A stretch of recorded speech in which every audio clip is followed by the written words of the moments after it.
rumah dinas dan rumah pribadi tersangka pembunuhan Brigadir Yosua Huta Barat didatangi personil Brimob sejak siang tadi. Penggeledahan digelar untuk mencari bukti-bukti keterlibatan Verdi Sambo. Rumah pribadi mantan Kadif Propam Irjen Pol Verdi Sambo dijaga ketat anggota Brimob sebelum Sambo ditetapkan sebagai tersangka.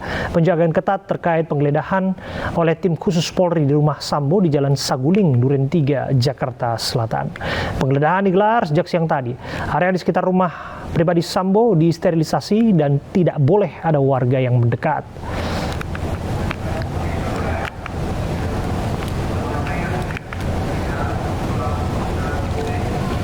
Kita akan bergabung bersama rekan kami, ada Salam Rahmat di rumah dinas, tepatnya maksud kami di rumah dinas Ajudan Verdi Sambo di Komplek Duren 3, dan juga Ayah Nufus yang berada di rumah pribadi Verdi Sambo di Jalan Saguling, Jakarta Selatan. Saya terlebih dulu menuju ke Ayah. Ayah, kami dengar ada keterangan yang disampaikan oleh kuasa hukum pihak Verdi Sambo barusan. Apa yang disampaikan?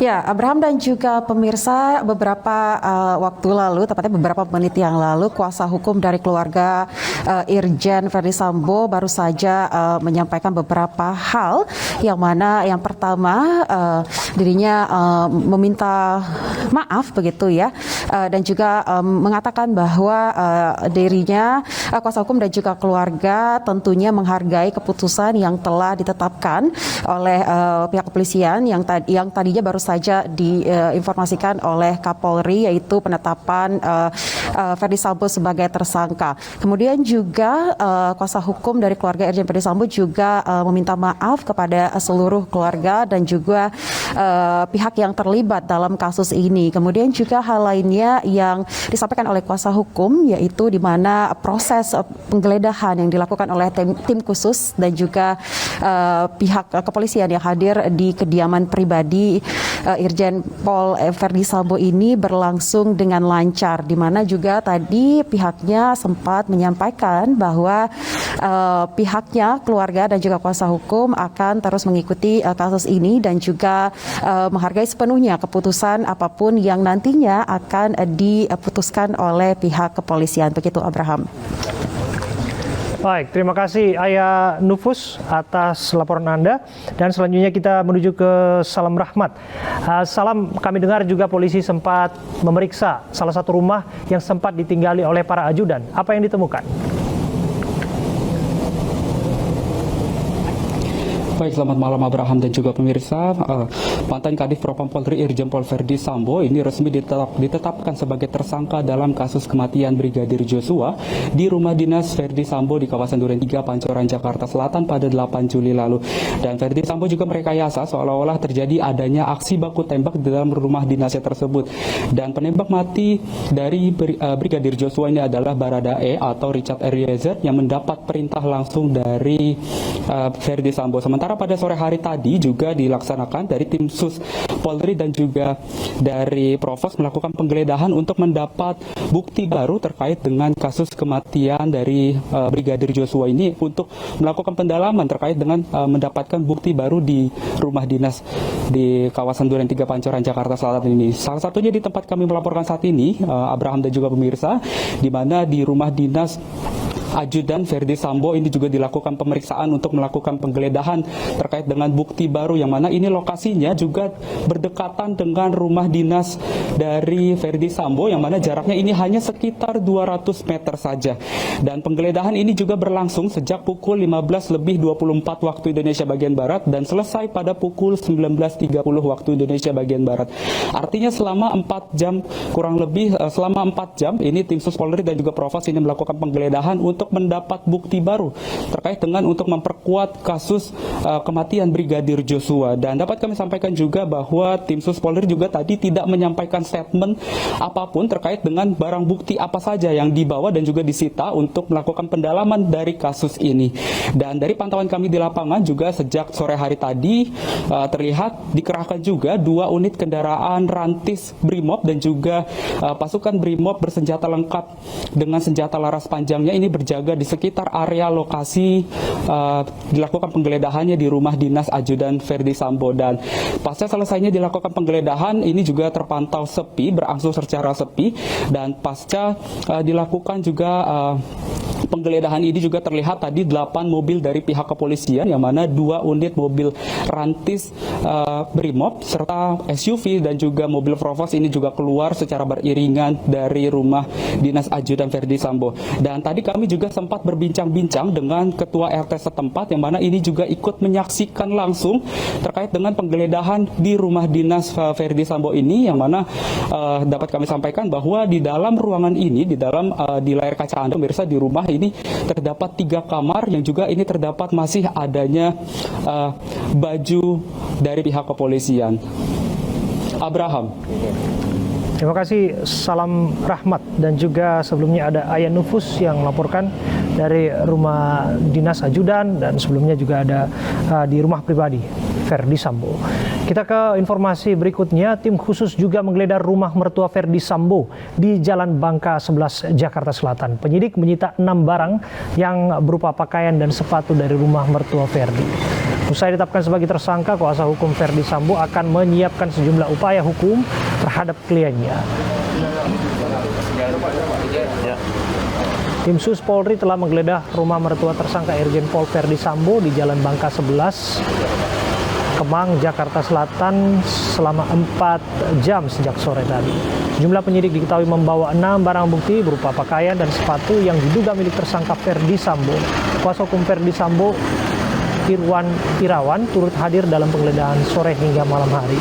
Ia akan menyiapkan sejumlah upaya hukum terhadap kliennya. Dalam kasus ini, tersangka Ferdi dijerat pasal pembunuhan berencana dengan ancaman maksimal hukuman mati.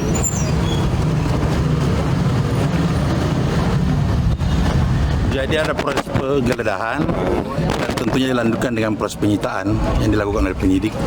Ya, ini prosedur standar lah untuk proses pengungkapan suatu kasus.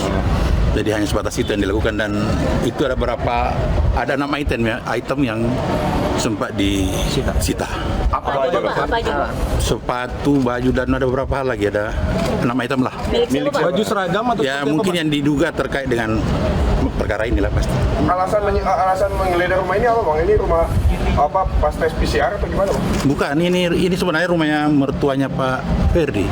Nah, jadi Tapi ada kunjungan sebelum dia datang ke ya pasti namanya juga mertua kan, pasti ada beberapa dia mungkin berkunjung ke sini sebagainya, dan memang yang diduga terkait dengan peristiwa yang ada tentu penyidik melakukan pengembangan lah gitu ya. Abang, tadi kan disebutkan sepatu dan pakaian yang disita, Bang. Apakah itu pakaian? Penetapan Ferdi Sambo sebagai tersangka pembunuhan Brigadir Yosua Huta Barat membuat karirnya sebagai Jenderal Bintang 2 skakmat.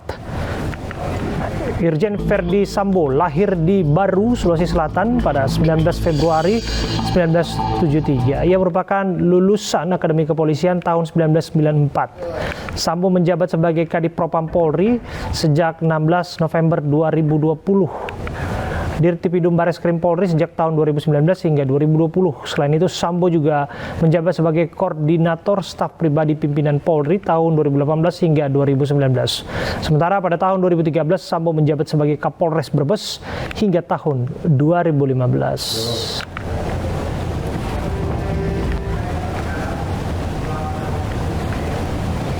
Selain menetapkan Ferdi Sambo sebagai tersangka, tim sus juga menyatakan 31 personil Polri melanggar etik dalam kasus pembunuhan Brigadir Yosua. Selama 1 minggu kami bergerak mendalami, kemudian kami mendapatkan informasi intelijen dari Baintelkam Polri bahwa dijumpai ada beberapa personil yang diketahui mengambil CCTV dan yang lain-lainnya. Oleh karena itu, Itpasum membuat surat perintah gabungan dengan melibatkan di Propam Polri dan Bareskrim Polri telah melaksanakan pemeriksaan khusus kepada 56 personil Polri. Dari 56 personil Polri tersebut, terdapat 31 personil Polri yang tadi Bapak Kapolri sampaikan yang diduga patut juga melanggar kode etik profesional Polri atau KKEP. Kemudian yang melakukan pelanggaran, tadi Bapak Kapolri sudah menyampaikan, 11 dilaksanakan penempatan khusus, yang 3 perwira tinggi ditempatkan di Mako Brimob Polri. Ada hal yang menonjol pada saat melaksanakan pemeriksaan khusus ini terhadap Barada RE yang bersangkutan pada saat dilaksanakan pemeriksaan mendalam ingin menyampaikan unek-unek. Dia pengen menulis sendiri. Tidak usah ditanya, Pak, saya menulis sendiri. Yang bersangkutan menulis dari awal bahwa dia melakukan adalah yang bersangkutan. Dengan dilengkapi dengan cap jempol dan materai. Dari itulah pemeriksaan Riksus, karena sudah ada unsur pidananya, maka kita limpahkan kepada Barreskrim Polri untuk melakukan tindakan penyidikan lebih lanjut. Termasuk juga kepada Bribka RR pada saat dilaksanakan pemeriksaan khusus juga demikian. Adanya dugaan tindak pidana, maka juga kami limpahkan kepada Barreskrim Polri untuk dilakukan pemeriksaan lebih lanjut. Sebelum otak pembunuhan Brigadir Yosua terungkap, Barada Richard Eliezer alias Baradae mengaku bersedia menjadi justice kolaborator dalam kasus kematian Brigadir Yosua. Menurut kuasa hukumnya, Baradae bersedia membantu penegak hukum karena menjadi saksi kunci dalam kasus kematian tersebut.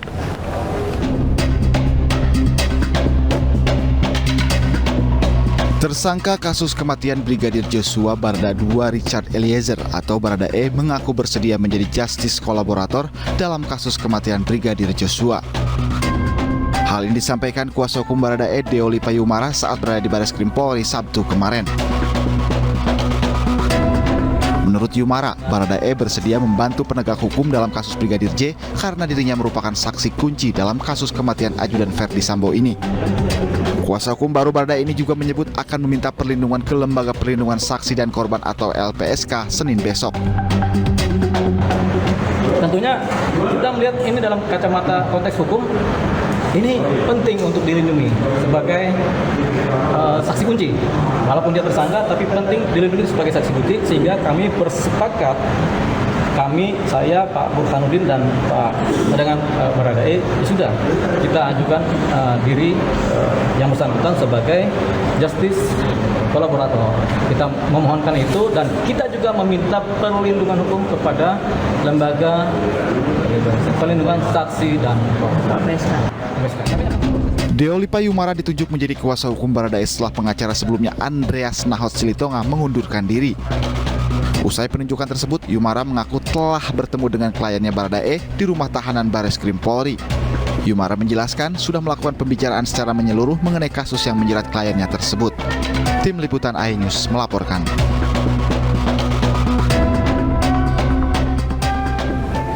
Tidak hanya menyita perhatian publik, kasus tewasnya Brigadir Nofriansyah Joshua Huta Barat juga menjadi sorotan Presiden Joko Widodo. Informasinya kami hadirkan untuk Anda sesaat lagi.